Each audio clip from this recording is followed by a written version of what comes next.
नमस्कार दोस्तों, स्वागत है एक बार फिर से आपका मेरे इस YouTube चैनल पर। तो दोस्तों, आज से मैंने NCERT पॉलिटी की सीरीज स्टार्ट की है, जो आपकी पॉलिटिकल साइंस से रिलेटेड जितने भी एग्ज़ाम होंगे उनमें मददगार साबित होगी। और खासकर हिमाचल प्रदेश राज्य चयन आयोग हमीरपुर द्वारा जो अभी TGT एग्ज़ाम करवाया जाना है, उसमें भी आपकी हेल्प करेंगे। तो फ्रेंड्स, आज के वीडियो नोट का पहला प्रश्न आप सभी की स्क्रीन पर है। भारतीय संविधान में संशोधन की प्रक्रिया कहाँ के संविधान से ग्रहण की गई है? तो इसका जो सही आंसर है ऑप्शन ए, दक्षिण अफ्रीका से हमने जो संशोधन की प्रक्रिया है वो ग्रहण की है। दूसरा प्रश्न, भारतीय संविधान के किस भाग में संशोधन प्रक्रिया की व्यवस्था है? तो इसका जो सही आंसर है ऑप्शन डी, भाग 20 में भारतीय संविधान में संशोधन प्रक्रिया का उल्लेख है। अगला प्रश्न आप सभी की स्क्रीन पर है।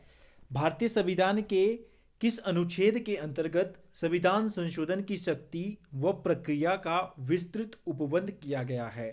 तो आपका सही आंसर है ऑप्शन डी, जो आपका आर्टिकल 368 है।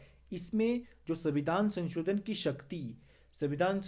शक्ति व प्रक्रिया का विस्तृत वर्णन किया गया है। भारतीय संविधान में संशोधन की शक्ति किसे प्रदान की गई है? तो आप सभी जानते हैं, भारतीय संविधान में जितने भी प्रकार के संवैधानिक संशोधन है वे संसद द्वारा करवाए जाते हैं। तो इसका सही आंसर है ऑप्शन सी। भारतीय संविधान में प्रथम संशोधन कब किया गया? तो इसका सही आंसर है ऑप्शन ए, आर्टिकल आपका संवैधानिक संशोधन पहला 1951 में किया गया। संविधान संशोधन के लिए संयुक्त बैठक का प्रावधान किस अनुच्छेद में है? तो इसका जो सही आंसर है ऑप्शन डी, कोई प्रावधान नहीं है। तो आप सभी जानते हैं, जो संवैधानिक संशोधन है उसके लिए कोई भी प्रावधान संयुक्त बैठक का नहीं है। अगर हम बात करें आर्टिकल 108 की, जिसमें आपकी जॉइंट सीटिंग की व्यवस्था की गई है, अगर आपके साधारण विधेयक से संबंधित मतभेद हो जाते हैं तो उन मतभेदों को दूर करने के लिए राष्ट्रपति जी द्वारा संवैधानिक जो आपकी जॉइंट सीटिंग बुलाई जाती है, जिसकी अध्यक्षता लोकसभा अध्यक्ष करते हैं। और अगर हम बात करें संवैधानिक संशोधन की, तो संवैधानिक संशोधन के लिए संयुक्त बैठक का प्रावधान बिल्कुल भी नहीं है। इसको आपने नोट करके रखना है। संविधान में संशोधन का प्रस्ताव संसद के किस सदन में प्रारंभ किया जा सकता है? बहुत ही इंपॉर्टेंट क्वेश्चन है। जो आपका संविधान में संशोधन का प्रस्ताव है, ये लोकसभा या राज्यसभा किसी भी सदन में प्रारंभ किया जा सकता है। ऑप्शन सी आपका सही हो जाएगा। संविधान में संशोधन की कितने प्रकार की प्रक्रियाओं का उल्लेख है?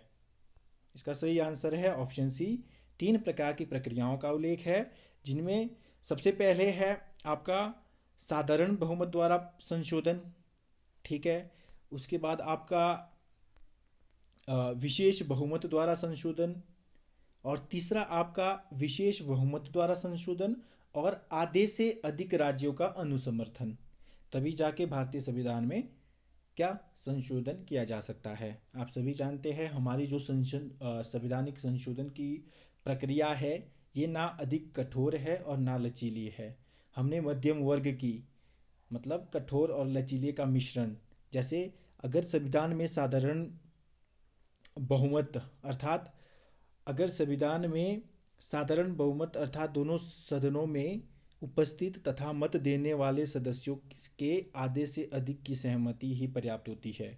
अगर साधारण संशोधन किया जा रहा है तो उसमें आपको केवल सदनों में उपस्थित जो सदस्य है उनका आधे से अधिक सहमति प्राप्त होनी चाहिए। और जो ऐसे प्रकार के संशोधन है ये 368 की प्रक्रिया के अनुसार नहीं किए जाते। जैसे आपके राज्य के नाम में परिवर्तन, सीमा में परिवर्तन या नए राज्य का गठन, ये सभी संशोधन साधारण संशोधन के अंतर्गत किए जाते हैं। और इसमें 368 की प्रक्रिया का बिल्कुल भी, ये 368 के अनुसार बिल्कुल भी नहीं किए जाते हैं। अब हम बात करेंगे दूसरे प्रकार की प्रक्रिया, जिसमें विशेष बहुमत द्वारा संशोधन किया जा सकता है। अब इसमें क्या, इसमें जो आपके विशेष बहुमत का तात्पर्य है कि संशोधन विधेयक को सदन की कुल संख्या, जो आपके सदन की कुल संख्या है, सबसे पहले उसका बहुमत प्राप्त होना चाहिए। दूसरा, प्रत्येक सदन में उस विधेयक को, मतलब लोकसभा और राज्यसभा में उपस्थित सदस्य उस विधेयक को उपस्थित तथा मतदान करने वाले सदस्यों में से कम 2/3 सदस्यों का समर्थन प्राप्त होना चाहिए। दूसरी कंडीशन ये है, तब जाके दूसरी प्रक्रिया के अनुसार संवैधानिक संशोधन होगा। अब तीसरी प्रक्रिया जो आपका, एक तो विशेष बहुमत होना बहुत ज़रूरी है, जिसमें सबसे पहले कुल सदस्य संख्या का आधे से ज़्यादा, फिर आपके उपस्थित एवं मतदान करने वाले सदस्यों का 2/3, और इसके अतिरिक्त जो संज्ञेय मामले होते हैं उनमें आधे से अधिक राज्य का आपका अनुसमर्थन होना बिल्कुल ज़रूरी है, तभी जाके संविधान में संशोधन किया जा सकता है। ये तीनों प्रकार की प्रक्रियाएं हैं जिसके द्वारा संविधान में संशोधन किया जा सकता है। संविधान में 7वां संवैधानिक संशोधन कब किया गया? बहुत ही इंपॉर्टेंट संवैधानिक संशोधन है और काफ़ी बार एग्जाम में पूछा भी जा चुका है। इसके प्रावधान आप देखेंगे, और ये संविधान संशोधन आपका कब हुआ था? 1956 में। 24वां संविधान संशोधन कब किया गया? यह आपका हुआ था 1971 में। किस संविधान संशोधन द्वारा सिक्किम को पूर्ण राज्य का दर्जा दिया गया? तो बहुत ही इंपॉर्टेंट क्वेश्चन है और काफ़ी बार एग्जाम में पूछा जा चुका है। जो आपका 36वां संवैधानिक संशोधन 1975 में हुआ था, उसके द्वारा सिक्किम को पूर्ण राज्य का दर्जा दिया गया है। इसको भी आपने नोट करके रखना है। किस संविधान संशोधन को लघु संविधान या मिनी कॉन्स्टिट्यूशन कहा जाता है?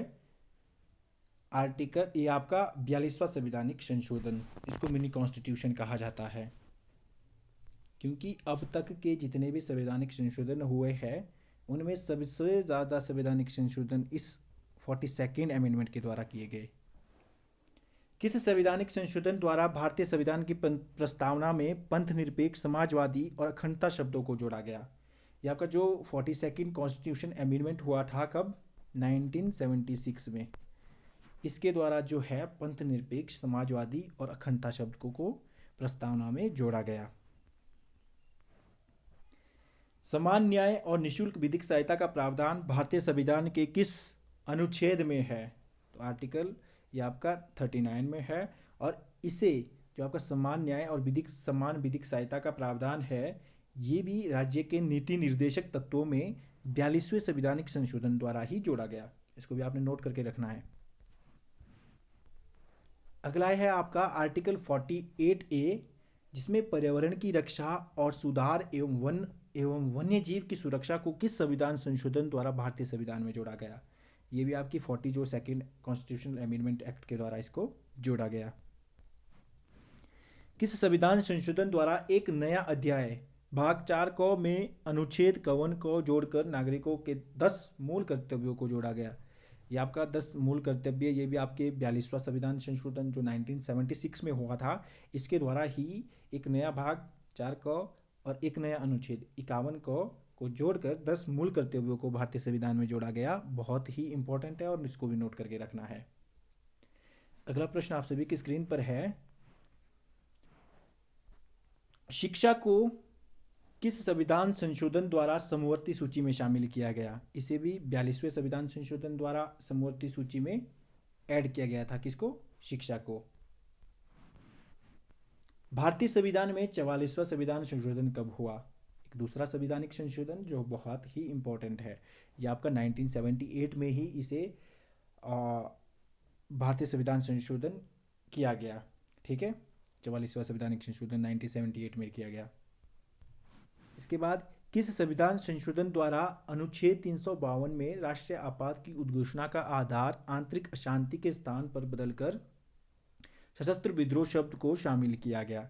यह आपका जो 1978 में 44वां संवैधानिक संशोधन हुआ था, उस संशोधन द्वारा आंतरिक जो अशांति शब्द था आर्टिकल 352 में, उसके स्थान पर और या उस शब्द को बदलकर सशस्त्र विद्रोह शब्द को शामिल किया गया।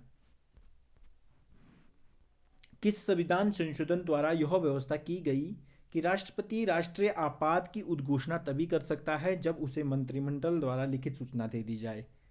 तो इसका सही आंसर है ऑप्शन बी, 44वां संविधान संशोधन द्वारा ही ये व्यवस्था भी की गई। किस संविधान संशोधन द्वारा मूल अधिकार में सम्मिलित संपत्ति के अधिकार को समाप्त करके अनुच्छेद 300 क के अंतर्गत इसे विधिक अधिकार का दर्जा दिया गया? तो इसका भी सही आंसर है option A, 44th constitutional amendment द्वारा ही जो आपका संपत्ति का अधिकार है इसको समाप्त करके विधिक अधिकार बनाया गया और अनुच्छेद 300 क में इसको ऐड किया गया। किस संविधान संशोधन द्वारा राष्ट्रपति को यह अधिकार दिया गया कि वह मंत्रिमंडल की सलाह को एक बार पुनः विचार के लिए वापस भेज सकता है, लेकिन मंत्रिमंडल द्वारा दोबारा दी गई सलाह को मानने के लिए बाध्य होगा? तो इसका भी सही आंसर है ऑप्शन बी, 44th जो आपका कॉन्स्टिट्यूशन अमेंडमेंट हुआ उसके द्वारा ये ऐसा प्रावधान भी किया गया कि अगर एक बार मंत्रिमंडल आपको परामर्श देता, सलाह देता है, तो आप उसको पुनर्विचार के लिए भेज सकते हैं। अगर वही सलाह आपको दोबारा दे दी जाती है तो राष्ट्रपति उस सलाह को मानने के लिए बाध्य होता है। और इस प्रकार का प्रावधान भारतीय संविधान में जो आपका 44th कॉन्स्टिट्यूशनल अमेंडमेंट हुआ उसके द्वारा किया गया। किस संविधान संशोधन में 10वीं अनुसूची को जोड़कर दल बदल को रोकने के लिए कानून बनाया गया? ठीक है, जो आपका दल बदल है उसको रोकने के लिए कानून कब बनाया गया? आपका 52वां संविधान संशोधन द्वारा। और इसको कहाँ ऐड किया गया? 10वीं अनुसूची में। इसको भी आपने याद करके रखना है। किस संविधान संशोधन द्वारा अनुच्छेद 326 में संशोधन करके लोकसभा तथा राज्य विधानसभा के चुनाव में मतदान करने की न्यूनतम आयु 21 वर्ष से घटाकर 18 वर्ष कर दी गई? यह आपका जो 61वां संविधान संशोधन हुआ था 1989 में, उसके द्वारा मतदान की जो आयु थी 21 वर्ष से घटाकर 18 वर्ष कर दी गई। ठीक है, आपने इसको भी नोट करके रखना है, बहुत ही इंपॉर्टेंट क्वेश्चन है। किस संविधान संशोधन द्वारा संघ क्षेत्र दिल्ली को विशेष दर्जा प्रदान किया गया और उसका नाम राष्ट्रीय राजधानी क्षेत्र दिल्ली रखा गया? इसका सही आंसर है ऑप्शन ए, जो आपका 69th कॉन्स्टिट्यूशनल अमेंडमेंट हुआ था उसके द्वारा राष्ट्रीय राजधानी क्षेत्र दिल्ली नाम रखा गया। किसका? दिल्ली का। किस संविधान संशोधन द्वारा संविधान में भाग 9 का अनुच्छेद 243 से 243(9) और 11वीं अनुसूची जोड़कर भारत में पंचायती राज की स्थापना का प्रावधान किया गया? तो इसका सही आंसर है ऑप्शन ए, आर्टिकल जो आपका कॉन्स्टिट्यूशनल अमेंडमेंट 73 हुआ था 1992 में। इसके द्वारा आपको याद रखना है, बहुत ही इंपॉर्टेंट कॉन्स्टिट्यूशनल अमेंडमेंट है। सबसे पहले क्या किया गया? आपका भारतीय संविधान में एक नया भाग 9 का जोड़ा गया। फिर इसमें आर्टिकल 243 से 243(9) तक आपके पंचायत से रिलेटेड जितने भी प्रकार के आर्टिकल है, गठन, कार्यकाल, पद वगैरह, उसको ऐड किया गया। और तीसरा 11वीं अनुसूची जोड़कर पंचायती राज की स्थापना भी की गई। इसको भी आपने नोट करके रखना है। इसके बाद आपका किस संविधान संशोधन द्वारा भारतीय संविधान में भाग 9 का अनुच्छेद 243 से अनुच्छेद 243(6) और 12वीं अनुसूची जोड़कर नगरीय स्थानीय प्रशासन को संवैधानिक संरक्षण प्रदान किया गया? ठीक है, जो आपका 74th कॉन्स्टिट्यूशनल अमेंडमेंट हुआ 1992 में, इसके द्वारा भी 3 प्रावधान किए गए। सबसे पहले भाग 9 का जोड़ा गया। दूसरा, इसमें आपके 243 से 243(6) तक आपके नगरीय स्थानीय प्रशासन से रिलेटेड जितने भी प्रावधान है उनकी व्यवस्था की गई। और तीसरा 12वीं अनुसूची को जोड़ा गया। इसको भी आपने याद रखना है। किस संविधान संशोधन द्वारा 6 से 14 वर्ष के बच्चों के लिए अनिवार्य एवं निःशुल्क शिक्षा को मौलिक अधिकार के रूप में मान्यता देने की व्यवस्था की गई? यह आपका जो कॉन्स्टिट्यूशनल अमेंडमेंट 86 हुआ था 2002 में, इसके द्वारा यह व्यवस्था की गई। और इसके द्वारा ही आपका 86वां संविधान संशोधन द्वारा 2002 में भारतीय संविधान में अनुच्छेद 51 क में 11वां मौलिक कर्तव्य, जो आपका मूल कर्तव्य है, उसको जोड़ा गया। किस संविधान संशोधन द्वारा अनुच्छेद 338 क को संविधान में शामिल कर अनुसूचित जनजाति के लिए पृथक राष्ट्रीय आयोग की स्थापना की गई? यह आपका 89वां संविधान संशोधन जो आपका 2003 में होता है, इसके द्वारा यह व्यवस्था की गई। किस संविधान संशोधन द्वारा भारतीय संविधान में अनुच्छेद 74 और अनुच्छेद 164 में संशोधन करके केंद्र तथा राज्य में मंत्रिपरिषद की सदस्य संख्या लोकसभा तथा राज्य विधानसभा की कुल सदस्य संख्या के 15% से अधिक नहीं होगी व्यवस्था की गई। जो आपकी मंत्रिपरिषद है, चाहे हम बात करें लोकसभा की, चाहे हम बात करें विधानसभा की, तो मंत्रिपरिषद की कुल सदस्य संख्या के 15% से अधिक नहीं होगी। ये व्यवस्था आपके किस संवैधानिक संशोधन द्वारा की गई? आपका 51वां संवैधानिक संशोधन 2003 के द्वारा यह व्यवस्था की गई। किस संविधान संशोधन द्वारा भारतीय संविधान में एक नया भाग न ख को जोड़ा गया जिसका नाम सहकारी समितियां हैं? तो इसको भी याद रखना है आपने। एक नया भाग जोड़ा गया था 97वें संवैधानिक संशोधन द्वारा, जो आपका 2011 में हुआ था। किस संविधान संशोधन द्वारा राष्ट्रीय न्यायिक नियुक्ति आयोग का गठन किया गया? हालांकि वर्ष 2015 में सर्वोच्च न्यायालय द्वारा इसे असंवैधानिक घोषित कर दिया गया। तो इसका सही आंसर है ऑप्शन ए, 99वां संवैधानिक संशोधन 2015 में हुआ था। सबसे पहले इसमें आपके राष्ट्रीय न्यायिक नियुक्ति आयोग का गठन किया गया, उसके बाद सर्वोच्च न्यायालय द्वारा जो है इसको असंवैधानिक घोषित कर दिया गया। यह आपका कौन सा कॉन्स्टिट्यूशनल अमेंडमेंट था? 99। किस संवैधानिक संशोधन द्वारा भारत व बांग्लादेश के मध्य भूमि सीमा समझौता लागू किया गया? यह आपका हुआ था 100वां संविधान संशोधन द्वारा 2015 में। ठीक है। किस संविधान संशोधन द्वारा अनुच्छेद 338 बी जोड़कर राष्ट्रीय पिछड़ा वर्ग आयोग को संवैधानिक स्थिति प्रदान की गई? तो इसका जो सही आंसर है ऑप्शन ए, 102 जो संविधान संशोधन द्वारा 2018 में आपका पिछड़ा वर्ग आयोग को संवैधानिक स्थिति प्रदान की गई। इसको भी आपने नोट करके रखना है। किस संविधान संशोधन द्वारा भारतीय संविधान में संशोधन करके आर्थिक रूप से पिछड़े वर्ग को सरकारी नौकरी तथा शिक्षण संस्थानों में 10% आरक्षण देने का संवैधानिक प्रावधान किया गया? यह आपका किया गया था 103 संविधान संशोधन 2019 के द्वारा।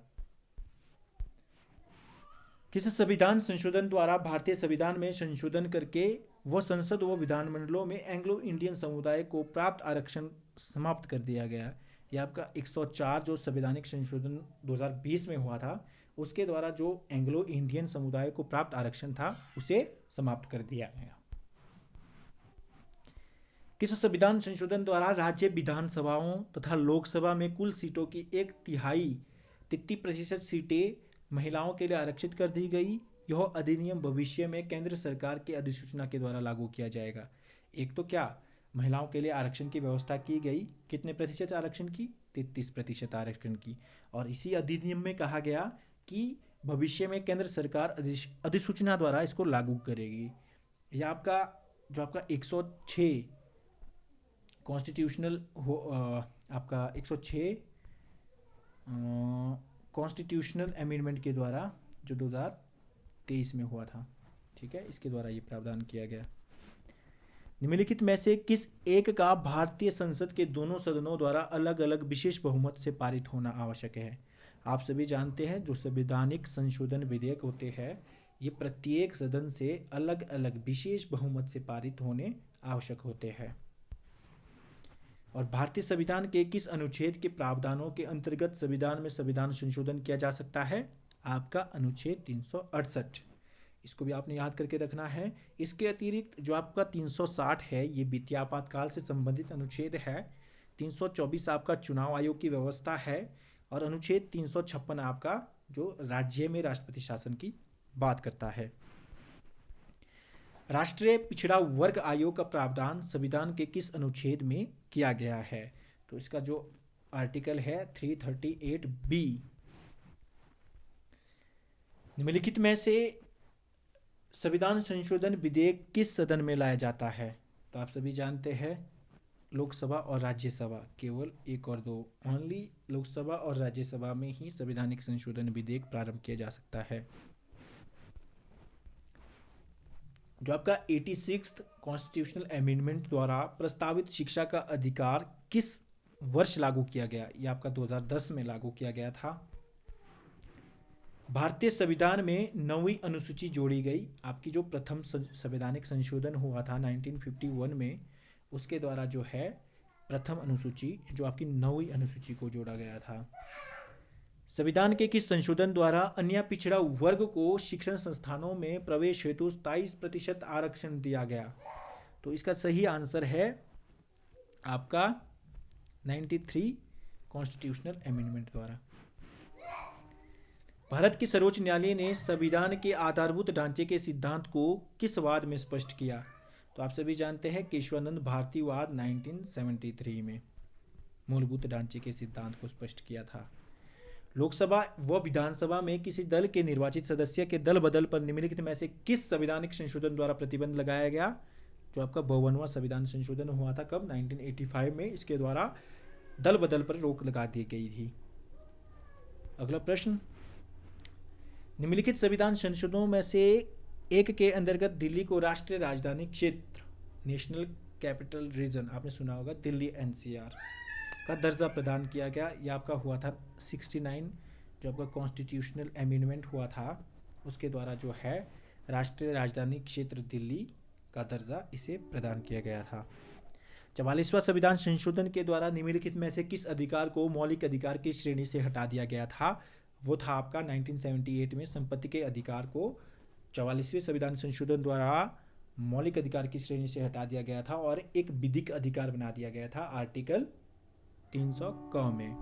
तो फ्रेंड्स, ये आज के कुछ महत्वपूर्ण प्रश्न थे जो आपके एनसीईआरटी बेस्ड है और इसमें एक पूरा टॉपिक आपका संवैधानिक जो आपका कॉन्स्टिट्यूशनल अमेंडमेंट वाला पूरा चैप्टर को एनालाइज किया गया है। तो अगर आपको ये सभी प्रश्न अच्छे लगे हैं तो आप इस वीडियो को लाइक करें और अपने दोस्तों के साथ शेयर करें। Thank you friends, thanks for watching.